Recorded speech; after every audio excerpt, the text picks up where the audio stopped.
Je suis tout d'abord enseignant dans l'éducation nationale au niveau secondaire depuis une vingtaine d'années.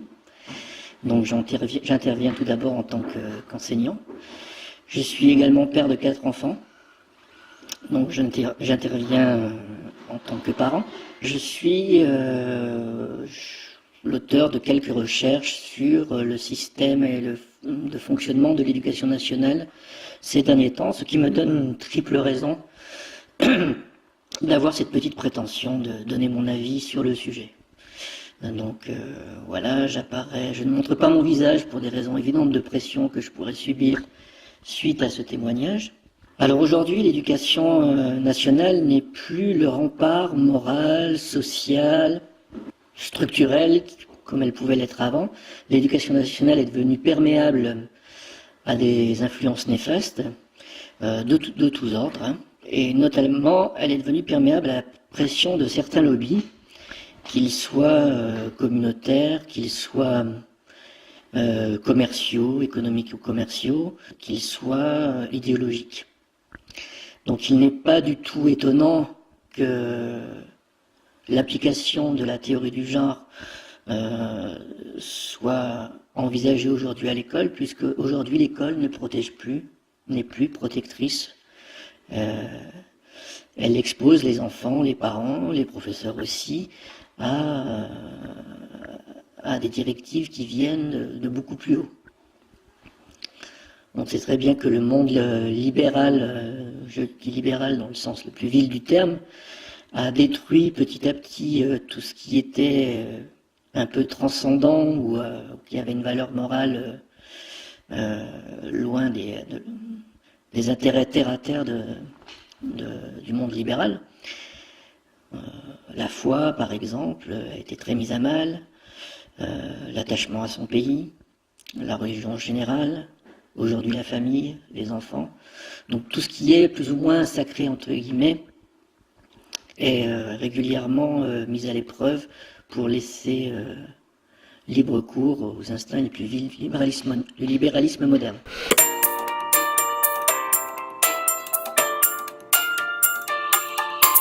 Donc pour comprendre aujourd'hui ce qu'est l'éducation nationale française, qui n'a de française plus que le nom, il faut envisager cette structure selon un ordre pyramidal. En bas de cette pyramide se trouve l'essentiel des personnes concernées, on va dire 99% des gens qui composent cette pyramide, et qui sont les enfants, les parents, les professeurs, documentalistes, les principaux concernés par les enjeux scolaires. On va dire qu'au bas de cette pyramide se trouve le peuple français. Autant le dire tout de suite, le peuple français, dans ce contexte-là, tout le monde s'en fout. Les voix des élèves, des enseignants ou des parents ne comptent absolument pas pour ceux qui sont en haut de cette pyramide. Et quand je dis que tout le monde s'en fout, je le dis sans retenue et sans équivoque, puisqu'il suffit de regarder des textes très explicites qui ont été publiés à ce sujet. Donc les gens qui œuvrent dans ce sens-là, dans la destruction de l'école, ne se cachent plus aujourd'hui.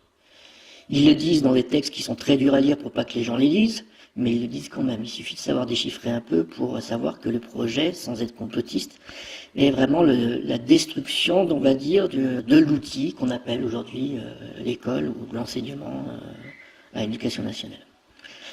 Au-dessus de cette masse de gens qui n'est absolument pas prise en compte, il y a un personnel de l'éducation nationale qui est là pour appliquer, surveiller, défendre, les recteurs, les inspecteurs d'académie, les principaux adjoints. Voilà, ce sont des gens qui appliquent des mesures qui leur viennent d'en haut. Parmi ces gens, il y a des gens très compétents, comme parmi les professeurs. Il y a aussi des gens très incompétents ou feignants, comme parmi les professeurs. Mais comme je dis, il y en a qui tiennent vraiment la route. Donc ceux-là ont une tâche d'application. Au-dessus de ce personnel éducatif, la structure éducative, se trouve le ministre de l'Éducation nationale, qui aujourd'hui est une marionnette, on va dire, qui s'agite beaucoup, mais qui n'a plus la main mise sur beaucoup de choses. Il s'occupe des affaires courantes, on va dire, mais ne prend plus aucune décision. et il nourrit son vide de profession, son vide professionnel par des mesures comme celle de l'application de la théorie du genre à l'école pour exister d'une certaine façon. Un peu comme le gouvernement socialiste a abandonné la question de l'économie et du social parce qu'il n'est pas capable de le faire, il l'a remplacé par des éléments sociétaux comme le mariage gay, l'adoption, etc., l'antiracisme, enfin que des choses qui lui permettent de combler son incapacité à régler les problèmes économiques et sociaux. Donc là, pour l'éducation, c'est un peu pareil. La marionnette qu'est le ministre de l'Éducation comble son vide par des décisions sociétales qui le font exister un peu. Alors au-dessus de ce ministre de l'Éducation nationale, il y a évidemment le président de la République qui lui ne parle jamais d'éducation, c'est assez étrange, ou alors pendant les périodes électorales, mais c'est très très rare, donc lui ne s'occupe pas de ça, apparemment c'est pas un sujet qui le passionne beaucoup, même si ses électeurs, même si les professeurs constituaient un fonds électoral non négligeable pour lui. Enfin, s'il n'y a pas que ce président, hein, tous les autres présidents faisaient pareil avant. Et alors, ce qui est plus intéressant, c'est ce qui se passe en haut de cette pyramide. Alors, aujourd'hui, l'enseignement européen est chapeauté par une commission, par une commissaire de l'éducation, qui est inconnue de tout le monde, et qui n'est pas élue, donc elle n'a pas été désignée démocratiquement. Son rôle est de chapeauter donc les éducations européennes, elle convoque les ministres, elle les surveille pour voir s'ils respectent bien les consignes, elle les punit, elle les dispute, un peu comme des enfants. Enfin bref, elle veille à ce que les directives européennes soient bien appliquées dans tous les pays membres. Ce qui, entre parenthèses, est illégal, même selon les textes européens, puisque selon le TUFE, il y a 3 compétences européennes, les compétences exclusives, les compétences mixtes et les compétences d'appui. L'éducation fait partie des compétences d'appui, c'est-à-dire que normalement l'Union européenne n'est là que pour conseiller les ministres. Or, le rôle de cette commissaire va bien plus au-delà, puisque comme je vous le disais, elle les surveille, les punit, gratifie ceux qui suivent bien, ceux qui font du zèle. Voilà, elle n'hésite pas à réprimander publiquement ceux qui traînent un peu la patte, voire même à suggérer des coupes dans les subventions pour les États qui n'obéissent pas bien. Donc déjà, c'est illégal, mais ils le font quand même. De toute façon, on a bien compris qu'on n'était pas dans un système démocratique et légal. Donc voilà, la commissaire actuelle, alors elle change très souvent, de toute façon personne ne les connaît, donc peu importe. La commissaire actuelle s'appelle Wassilou, je crois. C'est une chypriote, c'est la femme du président de la Banque de Chypre. Elle a été formée donc en Angleterre aux techniques juridiques et commerciales. Elle a travaillé pour une banque qui s'appelle la Chartered Company, qui a pour activité, on va dire, sans détourner les mots, de profiter des richesses africaines et asiatiques pour le plus grand profit, on va dire, de l'élite anglo-saxonne, financière anglo-saxonne. Donc voilà, elle a ce parcours-là, donc elle n'y connaît absolument rien en éducation, elle a une formation de juriste et une formation commerciale, elle a travaillé dans le système bancaire, et elle se retrouve à la tête d'une commission qui gère les éducations nationales européennes. Donc déjà là il y a un problème. Cette pyramide n'est pas finie, puisque tout en haut de cette pyramide se trouve un groupe de pression, des groupes de pression qui sont connus ou moins connus, et qui, comme le nom l'indique, font pression sur cette commissaire pour appliquer des directives selon leurs besoins.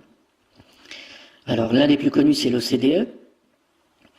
Voilà, c'est un groupe de pression qui considère, par exemple, que pour faire tourner l'économie d'un pays, on n'a besoin que de 7% de la population, et que les autres ne constitueront, selon ces mots, ne constitueront jamais une main-d'œuvre rentable, et donc voilà, finalement c'est pas trop la peine de s'en occuper, d'essayer de les amener à l'épanouissement intellectuel, culturel et à l'affirmation de soi, mais plutôt de les maintenir dans un système d'assistanat où ils ne seront pas dangereux, où on leur apprendra plus ou moins à devenir une main-d'œuvre nomade, manipulable et apatride. Donc tout ça, ce sont des textes qui sont sur Internet, hein. Il suffit de lire les rapports de l'OCDE. C'est dit noir sur blanc. Autre groupe de pression, on peut aussi mentionner la table ronde européenne, qui là est très impliquée dans ces affaires-là. Alors c'est un groupe moins connu qui réunit les 47 plus grandes entreprises, les 47 chefs des plus grandes entreprises européennes, Volvo, Petrofina, Total, et qui interviennent, qui se réunissent, et puis dans des commissions, dont la commission éducation, ils se réunissent et selon leurs intérêts, essayent d'obliger la commissaire à suivre certaines directives. Voilà. Le slogan de la table ronde européenne, de la commission d'éducation, est « L'éducation doit être considérée comme un service rendu au monde économique ». Voilà. Donc voilà quelle est la conception de la commission d'éducation de cette table ronde européenne. Pour illustration, alors il y a quelques années de cela, le président de la commission d'éducation de l'ERT, la table ronde européenne, était Patrick de Cornelis, je crois qu'il s'appelait, un Français, qui était PDG de Petrofina. Donc on se demande ce qu'il peut y connaître en éducation. Donc voilà, donc la séquence en sens inverse, c'est groupe de pression, commissaire à l'éducation européenne, président de la République, ministre de l'éducation, personnel éducatif, et tout en bas, donc l'ensemble des parents, des enfants, des professeurs, dont on se fout complètement dans un système comme ça. Mais on s'en fout complètement. Complètement. Donc après, c'est vrai que c'est très facile quand on entend taper sur les profs à dire que ce sont des feignants, toujours en maladie, etc., etc. Je dis pas qu'il n'y a pas des gens comme ça dans tous les groupes, il y a des brebis galeuses, et des gens qui font pas leur métier. Maintenant, moi, je connais des profs qui font très bien leur métier, qui ont la vocation, et qui, si le système éducatif tient encore, c'est sûrement grâce à des gens responsables qui font leur métier honnêtement. Je dis pas que c'est le cas de tout le monde. Il y a des professeurs incompétents, feignants, etc., etc., des principaux aussi. Mais il y en a aussi qui font le boulot, et la chose tient encore grâce à leur bonne volonté, leur professionnalisme. Mais c'est très facile de taper sur les profs et d'ignorer tout le reste de cette pyramide qui a rendu perméable l'éducation nationale face à un État qui n'est plus souverain, qui n'est plus fort et qui a laissé rentrer dans son école des gens aux intentions communautaires, commerciales, idéologiques, et expose nos enfants qui ne sont plus protégés de cela. Je vais vous donner le cas d'un professeur de philosophie qui s'appelle Olivier Bersou, et qui est donc professeur de philosophie au lycée Jérémie Delarue à Charlieu, dans la Loire. Donc ce professeur de philosophie a eu la bonne idée, évidemment neutre idéologiquement, d'emmener des élèves au cinéma stéphanois, donc de Saint-Étienne-le-France, au 7e festival gay et lesbien, dont la thématique était cette année-là « Homo d'ici ou d'ailleurs ». Donc organisé par la communauté gay, où ne sont présentés que des films sur le sujet, où sont invités des réalisateurs gays, et donc s'ils font ça entre eux, ça ne nous dérange pas, mais à partir du moment où on emmène des enfants dans des endroits comme ça, évidemment, ça devient du militantisme. D'autant plus qu'après cette séance de cinéma, il a organisé des séances de travail dans son lycée, en compagnie de 2 professionnels du cinéma, qui s'appellent Christophe Honoré et Gaël Moret, qui sont également gays, et qui sont auteurs du film Le Clan, où on voit donc des hommes dans une ambiance de complicité physique, on va dire. Donc ils ont travaillé avec les élèves pendant plusieurs semaines. Sur la plaquette de présentation de cet atelier mis en ligne sur Internet, on peut dire « En outre, sans les y contraindre », donc là c'est le professeur qui parle des élèves, « sans les y contraindre, Ce sujet peut amener des élèves dans un festival de cinéma gay et lesbien à oser affronter la question de l'orientation sexuelle. Et de terminer, il faut dire que je ne les avais pas choisis tout à fait par hasard et que je les connaissais déjà bien. 2 d'entre eux ont fait leur coming out en rédigeant le scénario. Tu sais, je suis catholique. Ouais. Et ben quand je pisse, c'est comme si je me confessais. Ah ouais? Ouais. Je me sens bien. Je me sens léger. Ah bah c'est cool. C'est comme si mon âme était libérée d'un grand poids. Ah ouais, je vois. La seule différence, c'est que quand je pisse, ben je ne me vois pas réciter 30 fois le Je vous salue Marie. Il y a des ouvrages consacrés sur le système éducatif qui devraient être obligatoires à lire pour tous les professeurs et même pour les parents. J'invite tout le monde à lire L'enseignement de l'ignorance, par exemple, de Michéa, où tout est résumé en 100 pages. Vous verrez que l'éducation nationale, le système d'éducation nationale n'est aujourd'hui plus rien de solide en tout cas. Et Michéa le détaille très bien et analyse très bien pourquoi. Cette lettre a été envoyée par les infirmières scolaires de l'école Germaine Tillon, qui est située à Lyon, dans le 2e, récemment. Hein, c'est une lettre qui a été envoyée cette année. Les infirmières scolaires s'appellent Madame Duc et Madame Thomas. On les salue au passage. Je vais vous lire la lettre en entier, elle est très très courte, donc c'est aux parents des élèves de la classe de CM2. Madame, Monsieur, cette année, la classe de votre enfant va participer à une action d'éducation à la sexualité intitulée « Pour une éducation à la vie » avec les animateurs du service de santé scolaire de la ville de Lyon en partenariat avec l'enseignant. Votre enfant apprend à vivre en société et à trouver sa place en tant que garçon ou fille. Le corps et ses différences entre garçons et filles. Ensuite, la puberté. Ensuite, les différents modes d'expression de la sexualité. Donc là, ça commence quand même à devenir un peu coquin. Ensuite, la grossesse et la naissance. Et enfin, les dimensions sociales de la sexualité, entre parenthèses, normes, valeurs et lois.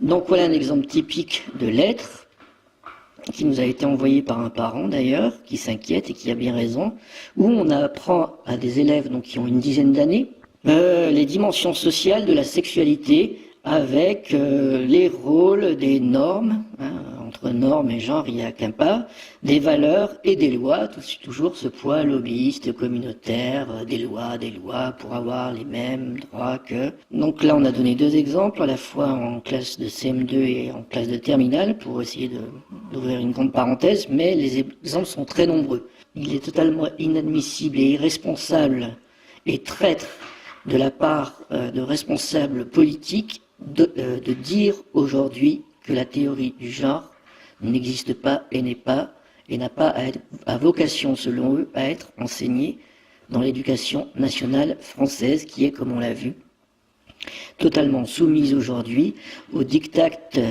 des lois de la Commission européenne et des lobbies qui font pression sur elle, nos présidents et ministres n'étant que les exécutants de ce diktat, qui sont là pour faire passer la pilule et servir de relais aux instincts lobbyistes les plus vils.